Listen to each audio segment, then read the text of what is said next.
Assalamualaikum warahmatullahi wabarakatuh. Perkenalkan, nama saya Tian Pasurian dari kelas 11 OTKP 2 dengan nomor absen 28. Nah, saya di sini ingin menyampaikan materi dari kakak kelas saya yang tentunya akan bermanfaat bagi kita semuanya, yaitu mengenai neraca lajur.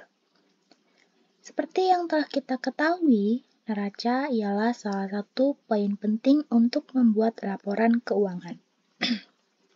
Nah, neraca lajur juga termasuk bagian terpenting untuk mencari informasi tentang laporan keuangan.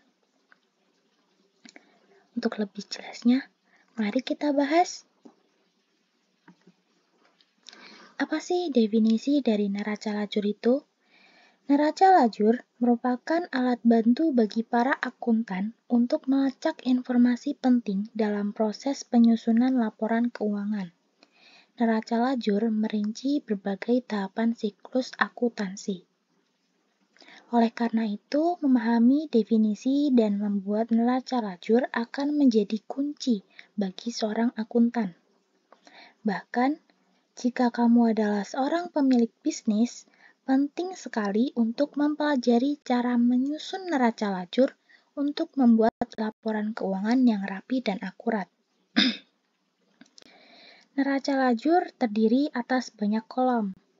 Kolom-kolom pada neraca lajur terdiri dari 5 bagian pokok.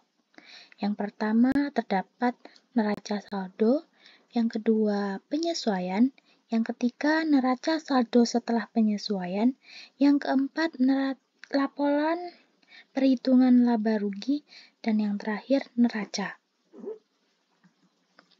Tujuan utama dari neraca lajur ialah untuk menjadi landasan dalam memeriksa sebuah rekening buku besar yang telah disesuaikan. Tujuan lain dari neraca lajur ialah untuk mempermudah dalam penyusunan laporan keuangan, untuk melihat perkiraan atau potensi yang akan terjadi dalam kegiatan operasional perusahaan, untuk menggolongkan dan meringkas informasi dari neraca saldo yang sudah disesuaikan, dan yang terakhir untuk mempermudah mencari kekeliruan atau kesalahan yang mungkin tanpa sadar dilakukan dalam membuat jurnal penyesuaian. Fungsi dari neraca lajur itu sendiri ialah sebagai meringkas data dalam pencatatan keuangan. Yang kedua, sebagai membantu dalam pemeriksaan ulang data.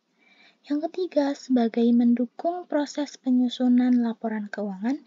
Dan yang terakhir, sebagai prosedur pencatatan keuangan. Berikut ini adalah contoh dari neraca lajur. Kolom nama rekening perkiraan berisi nama seluruh kode akun yang sudah disusun. Kolom neraca saldo berisi informasi yang sama dengan yang tercantum pada laporan neraca saldo. Kolom penyesuaian memuat jurnal-jurnal penyesuaian yang telah dibuat dan akan menyesuaikan jika terjadi perkiraan baru yang timbul. Kolom neraca saldo setelah penyesuaian berisi informasi semua saldo yang akan terlihat pada laporan keuangan. Kolom neraca memuat semua perkiraan real. Kolom ini sangat penting untuk melihat jika masih ada kesalahan atau ketidaksesuaian saat menyusun neraca saldo. Kolom laba rugi berisi semua nominal-nominal yang merupakan perkiraan yang akan dikelompokkan ke dalam laporan perhitungan rugi laba. Dalam kolom ini, debit dan kredit dalam kolom laba rugi dijumlahkan. Berikut ini ialah jenis-jenis neraca lajur. Yang pertama terdapat neraca lajur hukum. Neraca lajur hukum biasa digunakan untuk menganalisis saldo di akun yang berbeda. Neraca lajur ini umumnya terdiri atas kolom neraca saldo debit dan kredit, kolom rugi laba, dan kolom neraca debit dan kredit. Selanjutnya terdapat neraca lajur terperinci. Jenis neraca lajur ini berisi lebih banyak perincian atau informasi. Kolom-kolomnya terdiri atas kolom neraca saldo debit dan kredit, kolom penyesuaian, kolom rugi laba, dan kolom neraca akhir. Selanjutnya terdapat neraca lajur audit. Neraca ini ialah neraca yang digunakan untuk menyiapkan laporan keuangan perusahaan. Selain itu, fungsinya juga untuk memverifikasi keakuratan informasi akuntansi. Jumlah kolom pada neraca ini bervariasi, tergantung pada tuntutan masing-masing perusahaan. Dan yang terakhir terdapat neraca lajur 12 kolom. Neraca lajur 12 kolom atau neraca lajur 6 kolom berganda atau neraca percobaan yang diperpanjang digunakan untuk meneliti laba dan rugi suatu perusahaan. Kolom dalam neraca lajur 12 kolom terdiri atas kolom neraca saldo debit dan kredit, kolom penyesuaian, kolom rugi laba, kolom neraca saldo disesuaikan, kolom laporan modal debit dan kredit, kolom neraca. Berikut ini ialah langkah-langkah untuk menyusun neraca lajur. Yang pertama, tentukan dulu format neraca lajur yang sesuai. Yang kedua, masukkan nomor dan nama akun. Yang ketiga, masukkan jurnal penyesuaian.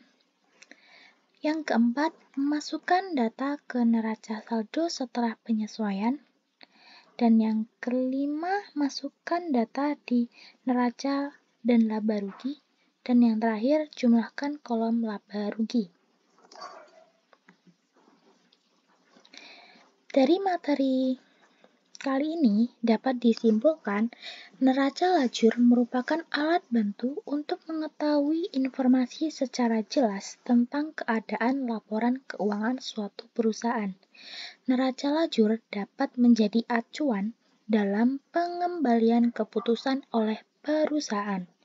Dengan membuat neraca lajur, kamu bisa mengelola keuangan perusahaan dengan lebih mudah dan terstruktur. Tidak ada perbedaan antara neraca lajur perusahaan dagang maupun perusahaan jasa. Meskipun demikian, ada jenis-jenis neraca lajur yang bisa dipilih, sesuai dengan kebutuhan dan preferensi dari masing-masing perusahaan. Demikian presentasi yang dapat saya sampaikan. Semoga materi kali ini bisa bermanfaat bagi kita semuanya. Akhir kata, wassalamualaikum warahmatullahi wabarakatuh.